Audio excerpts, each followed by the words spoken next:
So once again, saying something that applies to no one, makes no sense, has nothing to do with anything.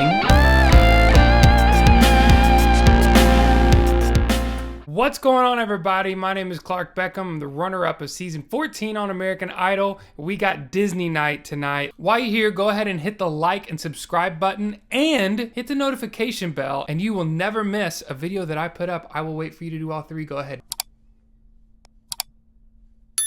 And if you're feeling really frosty and liking these videos and liking me and what I'm doing, you can click the join button on the bottom right corner of this video if you're on a computer, or you can go to my channel and click join. What that'll do is it'll give you the opportunity for $5 a month to have access to my members only instant reaction live streams. I hated everything about the intro. Everything about it, all of it, everything, hated it. I will say the bright side of the intro is Sophia Carson, the guest singer, opted out of tuning her voice. You can tell they did this pre-recorded, so this wasn't live. So they had time where they could manually go in and tune her voice and get it sounding like $1 million, but she didn't have that happen for her, so I'm assuming that she decided to not have them do that to her voice, which good for her. Problem is, she needed it. It's really hard to sing on TV because any pitch issue is exposed tenfold compared to just singing live when you're with people in the room. Then the contestants join her on stage and they all have mics and they're singing in this perfect 3-part harmony, and I'm thinking that's not them.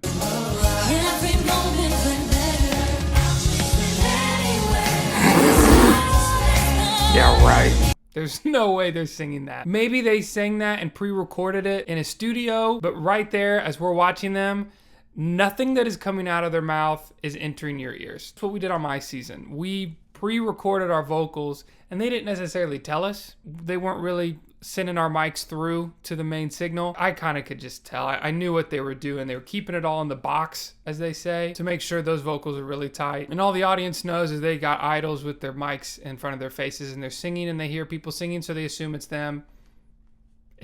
That's not live. Right at the top of the show, they announced the person who made it through from the Comeback Kids, and it is Arthur Gunn. Louis couldn't quite get the votes, which was upsetting because I was going for Louis, but Arthur got the spot. He's an identifiable artist, brings good songs, obviously has a massive fan base, who's doing something right. They announced the judges, and here's where we get to see Katy the Tinkerbell Perry. Right when the screen opens up and you see them walk through, I'm loving it. I'm like, oh, cool. That's cute and adorable. She's Tinkerbell. Then we got a close-up. Yikes. They got her eyebrows blonde and blending into her forehead almost to make it like she has no eyebrows. That's just creepy looking. I mean, anybody with their eyebrows painted to look like they're blending into their skin is gonna look odd. Then they had the goblin ears thing, an ocean worth of sparkle and glitter all over her chest and shoulders and arms, and it was glistening. It was a lot. I didn't like it. Lionel and Luke just clap. I feel like when they don't know what to do, they're walking and they're awkward and they just decide to start clapping, and that's their new thing. I'm not sure what to do with my hands.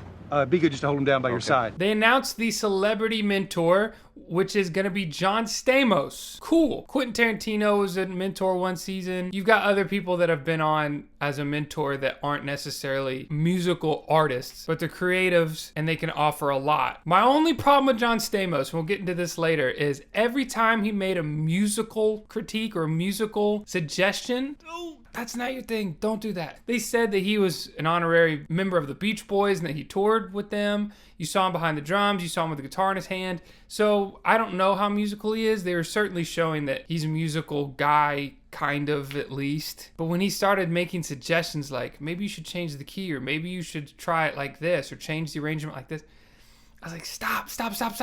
That's not your thing. Don't do that. Because really, the contestants, even Casey, who's 15 years old, probably has the authority on the subject of musical arranging and performing over John Stamos. Because I don't know if he's ever really done this kind of a thing before. I can be your best friend or your worst enemy. Also, his eyebrows are stuck right here. Moving on to the first, we got Caleb Kennedy singing Real Gone from Cars. Slow down, you're gonna crash, baby. Screaming is a blast, blast, blast. Look out, babe, you got your blinders on. Everybody's looking for a way to get real gone, real gone. He's really good. Caleb, he's really good. He's good at what he does. I'm not a huge country fan at heart, but I can hear what he's done so far to get him where he is right now. He's getting better at it, and he's doing well. There's no telling how far he's going to get. The social distancing was weird. It was very awkward where they were reunited with their parents or their family, and they had to stay away from each other. Next, we have Willy Spencer singing Circle of Life. In the circle,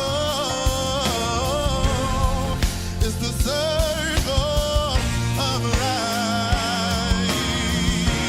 Till we find our place on the path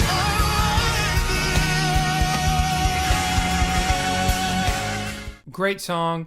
Fantastic choice. It wouldn't be a Willy Spencer performance without at least one key change. And he gives it to us here. The whole song feels like a continuous key change, but then he actually puts a real one in, and I'm fascinated by it. Really sick. As far as the performance goes, I was actually kind of bored the whole time until the end when it got big and epic. I could have heard a little bit more crooning with him, a little bit more sauce in the notes before the big key change at the end. I feel like we were just kind of going through the motions, and then here's the big moment. And that'll work, but it'd be better if the whole thing was a moment. There's a misconception about saving the goods for the end. You're given the goods the whole time. When most people say save the good stuff for the end, they usually mean the big stuff. The high notes, runs, the belting. That is the goods near the end. That's where those notes usually do well. But in the beginning, the goods are crooning and soft and introducing the song and the story of what's going on, emotional nuances in the music and the arrangement and what you're doing. It's not that you're saving the goods for the end. It's you're recognizing what the goods are for each part of the song and delivering that. He's given that to us before,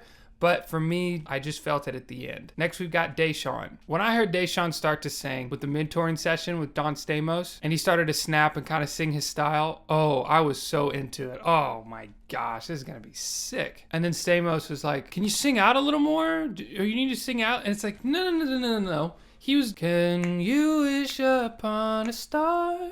That's the style of what he's doing in that space and time in that moment. And then Stamos was like, are you gonna sing out louder? It's like, man, that's the whole point. The whole point there is that sweet feel and that crooning falsetto, vibrato thing. DeShawn was like, oh yeah, I can sing out more. And for me, it was the only contestant where I felt like Stamos said something to him and DeShawn was like, I know more than you. You really don't have a place to give me advice on this subject. I am the superior when it comes to this. He didn't say that, and he didn't give an attitude. He was respectful, but I'm telling you, there was just a second where I could see in his eyes how he's responding to Stamos, where that flashed through his head, because he is a genius. I've talked to other contestants, and they talk about how he is a certified musical genius. I appreciated kind of seeing in his eyes, like, why are you telling me this? Here is the note that I would give to DeShawn. I think the reason the arrangement didn't do great, because it did come across a little corny, cheesy Broadway to me. If he would have done that exact same arrangement, every single thing exactly the same, except stripped it all the way down to a jazz trio, drum with a kick, snare,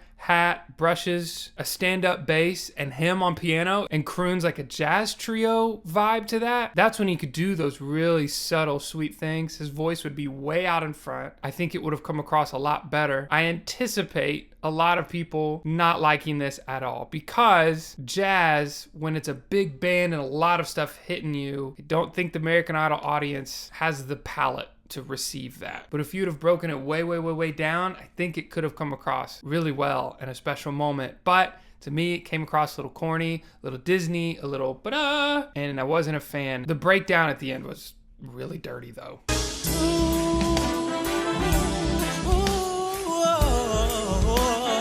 Ew.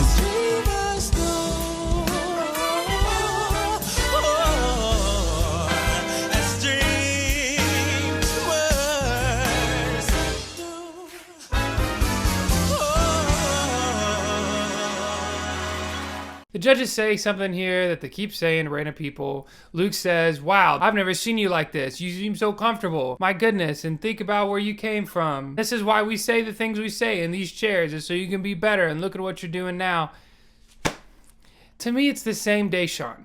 This is the same guy I saw in the audition. He was just as good, just as confident, just as brilliant, had that on his repertoire. He's the same guy. They keep acting like these contestants come in, they don't know what to do, and then all of a sudden now, because of the judges' critique, now they're really good and confident. Now, there's gonna be some transformation, but when they say it to people like DeShawn, or like Bean, when it makes no sense and it's just not true, it's just annoying because they're taking credit for an advancement that never really happened. They've always been that person. Deshawn's always been that guy. He had a little bit of an awkward moment with Ryan Seacrest afterwards. Ryan asked, "I hear you like to get pampered before the show."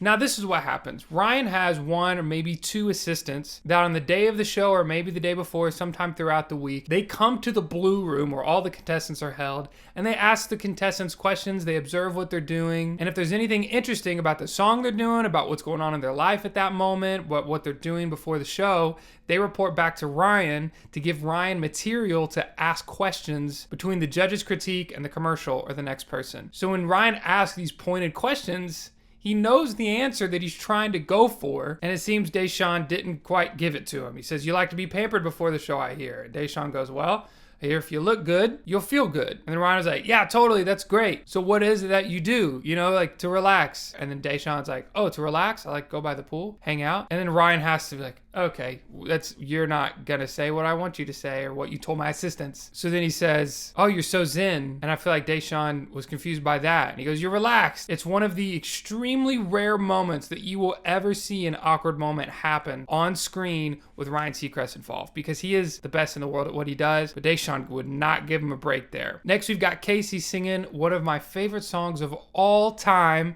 "When She Loved Me." Oh, this song. When somebody loves me, Oof. everything was beautiful. And when she was happy, so was I. When she loved me.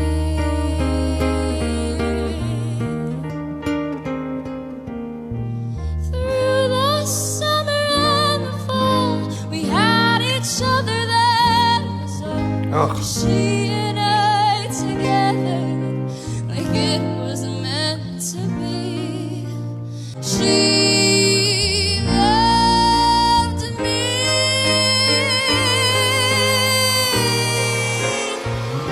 Ew, wee. She loved me.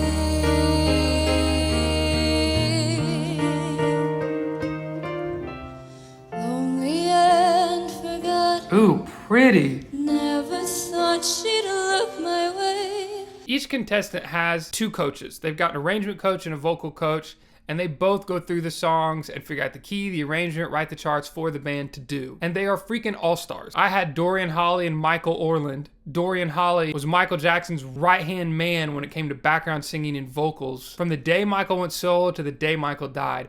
Michael Orland was with the show from the very beginning, and you'd probably recognize his face. He knows every song. He's got freak musical abilities. These people are all stars. These are the people that are helping you pick a key and find an arrangement. So when Casey gets there, she has the key, she has this arrangement, and then John Stamos says she should change the key. And because she's wonderful and delightful and has a monster voice and a huge range, she goes, "Cool, let's try that. Why not?" So they just raise the key, and I'm just dying inside. Why is John Stamos giving these notes to change the key? That's not your thing. But they change the key, they make it higher, and throughout the song, the belting notes for the very first time ever for Casey are just a little bit shaky. They're not clean and crisp and clear like we're used to. And then she's barely flat when she goes into falsetto, and I'm just steaming angry. It's because it's in the wrong key. It's because the key's too high. The key change at the end was really dope. I want to learn that. I did want some big piping, belting notes after the key change happened. When a key change happens, it has this momentum that makes you want to go big. And I did want that as a listener, and she kind of just kept it here and ended it softly and sweetly, which was fine. Overall, I'm into this performance. I listened to it again and again. I love the song. She has an incredible tone to her voice. She did a great job.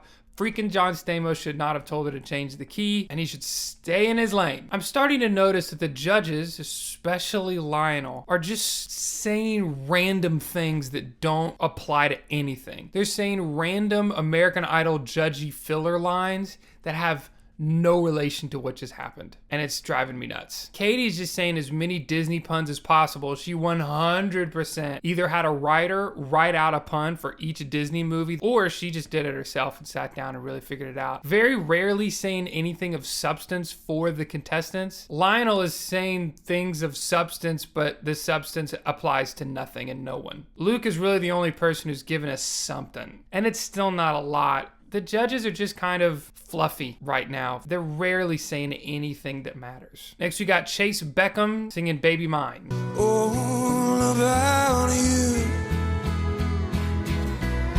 They don't end up loving on you too, baby mine. With this song, I wrote out on my notes, great. The next word I wrote was bored. It was great at the beginning. I don't necessarily think it got bad. I just found myself bored, if I'm honest. For me personally, his tone is starting to wear on me just a little bit, where I'm not so into it as much as I used to be. He's not really doing it for me in his performances as of late. Here we have the traveling Graham DeFranco, who was in Franklin with Hunter Met's family last episode, was here behind me on this futon, and now he's in Shawnee, Oklahoma with the Beckhams, going from one Beckham to another. Here's an example of Lionel saying something that means nothing and has no relation to anything that just happened. He says, Chase, I can see you and I can see that you're going, oh my God, I'm on American Idol. Wow, this is American Idol. You need to realize you're here and you're supposed to be here. Yeah, you're on American Idol. Live it up. You're doing great. Of all the contestants, I'm talking to you personally, whoever's watching this, have you ever looked at Chase while he's performing or at any moment and thought, wow, he's in over his head. He is starstruck. He just can't believe he's there. He is the most experienced performer on the show, shows it every time he takes the stage. I don't know what Lionel saw to make him think to say that, but I don't think that's any part of Chase's thoughts while he's singing of, oh my gosh, these lights, this stage, I'm on American Idol, gee golly. Chase is another contestant like Bean with great poise. It seems like Lionel is just saying random Idol judge filler stuff.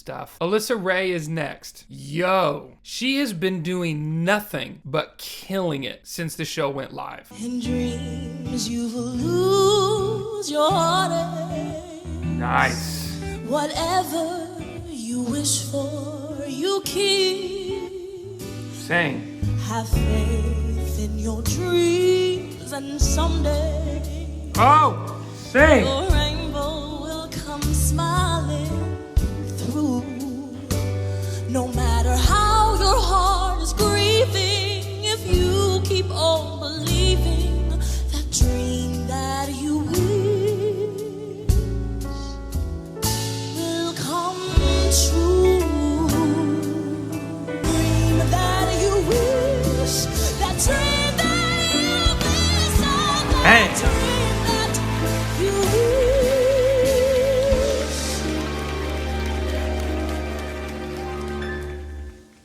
will come true.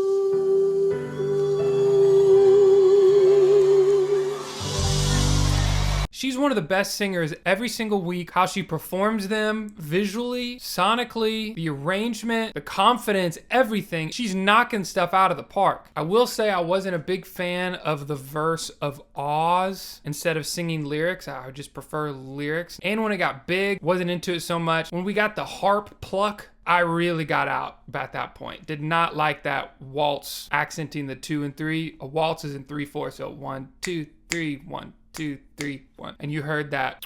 Bloom, bloom, bloom, bloom. Faith in your dreams, and someday Was not a fan of that. She was murdering at the end. Hit some notes, runs, and belts that were freaking perfect, way up high in her range. She's been outperforming everyone every single week except for Casey and Willy, and unfortunately, she doesn't make it. She goes home, which sucks because she's a fantastic singer. We also say goodbye to DeShawn, who's one of the most talented musical people on the show, and we also say goodbye to one more person, but I haven't got to her yet. Next, we've got Arthur Gunn singing Remember Me from Coco. Remember me,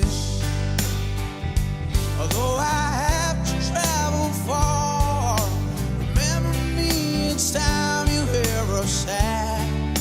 thought. This is actually kind of funny when Stamos was like, hey, why don't you do it more like the original? And Arthur was like, yeah, I love the original and I'm going to sing this song and I hope people like it. This is basically like, yeah, absolutely not. Totally nope. Which you gotta do sometimes, and I'm glad he did it. And honestly, I don't care who's telling you what to do for an arrangement. If you think your arrangement's better than what they're saying, then you should stick with what you think is best, even if that's denying whatever they're offering to you, especially if it's John Stamos. He's playing this beautiful white hollow body guitar. The guitar that you're hearing in the beginning is not him. I don't think they're trying to make it look like it's him, but he's plucking like this with his fingers, and you clearly hear some heavy strumming. He sounds great. He does his Arthur Gunn thing. He's an identifiable artist. Someone in the chat of the members only instant reaction live stream last night mentioned that they feel like everything he does sounds the same. Now, you could say that, or you could say he's an identifiable artist with an original sound and he knows what it is and he sticks to it. I will leave that to you. I personally am about on the fence. Now we got John Battiste singing a song from Soul, doing about 39 tempo changes from double time to half time to triple time to a third time to a bunch of different times. The band goes to hit the ending chord at the last second, jumps like he's gonna be the one to signal it, so the whole band goes with him, but the bass player does not. Bass player goes boom all by himself, and then the band comes down when he comes down, kind of. It was actually pretty sloppy.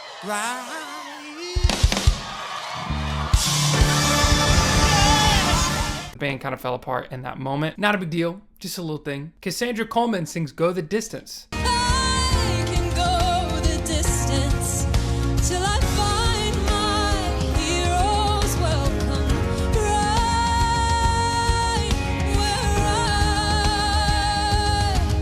belong.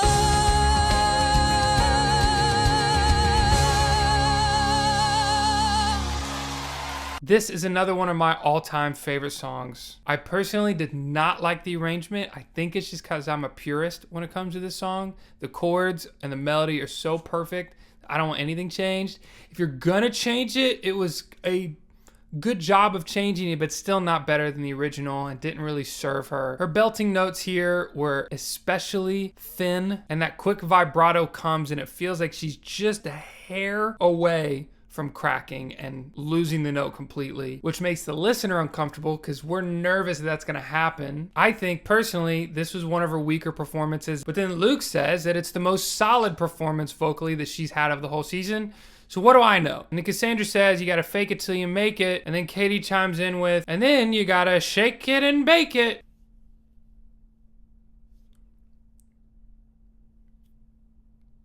If she would have said one more stupid rhyme pun cutesy thing, I was gonna jump out of my second story window. Next, you got Hunter Metz. Oh, you'll be in my heart, no matter what they say. Oh, you'll be here in my heart, always. Sings another one of my all-time favorite songs. Listen, top 10 all-time favorite songs, there's probably gonna be 4 Disney songs in them, and 3 of those 4 were sung tonight. This is an example where John Stamos gives amazing advice, something that I wrote down and I'm gonna remember myself. This is exactly the kind of stuff that Stamos should be offering. He said to Hunter, don't know that you're gonna sing that line. Let it seem like it just comes to you to sing. That is a very classic actor's note. When you're acting, you have a script, you know the line you're gonna say, but you have to say it as if you just thought of it. He's saying to do that in his performance as well, and I think that is a great note. We have another really sick key change. I'm curious if the same musical team that works with the contestants is working with Hunter and Willy and Casey, because all 3 of them had really dope key changes this week. Personally, I'm a sucker for key changes. I actually have a key change on the song called Gloria that's on my album Lightyear that's available wherever you listen to music, and it sounds just like this. Waiting for the day when she gets alive. Really beautiful high notes at the end. Really strong. Really great job of arranging those, putting them where they are, us not expecting them, and them sounding really clean. Then we have Lionel saying something like, you know, it seems like your biggest fear is showing emotion, and you did it this time. You showed emotion and the crowd loved it. I think I think his biggest fear is forgetting the words. I mean, I hope that's not too soon. I think that's the biggest fear. And honestly, he's emoted very well and has shown his emotions the entire season. So once again, Lionel is saying something that applies to no one, makes no sense, has nothing to do with anything. It's just a good filler line like, your biggest fear is to show emotion, and you showed emotion in that one. Listen to me. You showed emotion. You understand me? And that was great. The crowd loved it. Great job. God bless you. All those things sound good if they just made any sense. And in my opinion, almost everything he said didn't apply to anyone's performances. Last, we have Grace singing Into the Unknown. It belongs to God, into the unknown, into the unknown, unknown. She's got some incredible show-stopping, belting, powerful high notes that I don't know if many other contestants on Idol could do it in the history of American Idol. Here's the problem though, and it gets me so upset because of how fantastic all those other notes were. She's still missing about 1 out of 4 belting notes as far as pitch goes. When she hits, it's world class, but her miss percentage is a little too high for me. There's one small section in particular where it sounded like she was in a different key. Once again, now her boyfriend actually watches these videos and showed up in the live stream after one of the videos premiered and said, in case you didn't know, Grace suffers from vestibular migraine syndrome, a neurological condition that when placed under stress severely impacts her hearing. In-ears are often less helpful. Unfortunately, the producer said that she's not allowed to take out her in-ears because there's no monitors on the stage to hear the song. So that explains why it seems sometimes she goes completely over here as far as the key goes, especially in key changes or big melodic moments. One thing that Luke said that I totally agree with, he's talked about she's got the eye of the tiger. That is something that she possesses that is so important that I don't think anyone else on the show possesses as well as she does, which is when she's starting to sing, she is in control. She is boss lady. This is her song. You are her subjects that are there to listen to her and to be blessed by her voice, and we are blessed by her voice, and she slays and she kills it. She's got this one thing where like this part of her mouth will come up. She's singing like this and like I can't do it. I probably look like I'm having a stroke. But when she does it, it looks really cool. It looks boss, and she does deliver that very, very, very well. I am a huge fan of her middle range. She's got a lot going for her, but those notes that miss bad often and keep me from giving her big thumbs ups on these performances. Okay, so now we have the people who are eliminated and it's announced who makes it through. And guess what? Arthur makes it through right at the end, and we say goodbye to Cassandra, DeShawn, and Alyssa. And in my observation, just looking at the contestants, they look pissed. They look very upset. Now, you're gonna be upset anytime someone's cut because like I said before, there's a familial bond that is like no other, and that is absolutely the truth. And when you see people go, it sucks and it hurts. But it seemed to me, I haven't talked to any of them, I don't know anything, I'm just saying from watching, it looked like they were pissed. And I know from the Groove Crew members only live stream chat that a lot of people are angry that Arthur was allowed to come back and is now sending other people home when people say he had his chance and got runner up, did great. People were upset about the idea of this exact thing happening, and now that it's happening, people are pissed. And to me, it looked like the contestants weren't very happy about it either. Here's my thing. Be very careful to not get mad at Arthur. Arthur's just doing his thing. He got second place on a season that got cut short, and then American Idol called him up and said, hey, you got another chance. You want to go for it? And he said, yeah. And all he did was come to the stage, do what he does best, make it out of the other 10, and now continue to go through. He's just doing what he does best. So I feel bad for Arthur because I know that a lot of the comments are gonna be, he doesn't deserve to be there. He had his chance, and he's gonna be receiving a lot of this hate that has nothing to do with him. He didn't choose to kick out people. He just took the opportunity when it was presented to him. Because here's the thing. Am I upset that Arthur's there and DeShawn got cut and Alyssa Rae got cut and Cassandra got cut when one of them could have had his spot? Personally, yes, I would prefer one of them in his spot. But if it was Louis Knight, I have to ask myself, would I be mad? I'd be hype. No, I would be so excited. So Just because it's not my favorite person who made it doesn't mean now it's more unfair or we should just be angry. He does have an advantage because he was the runner-up last season, but we'll see how that goes, because if enough people are angry about this, that passion will cause them to vote for everyone but Arthur, and we'll see if he keeps going or if he gets cut or if he wins the whole thing. Truly, I could see him winning the whole thing, and I could also see him getting sent home the next episode. We will have to wait and see. We'll see what happens next week. We're down to only Sunday episodes, which is much better for me and better for the contestants. Because there's only Sunday episodes, we're gonna move this review video premiere to Tuesdays at 7 o'clock Central Time. So I'll see you next Tuesday. Stay tuned, be good, love you, bye. So she holds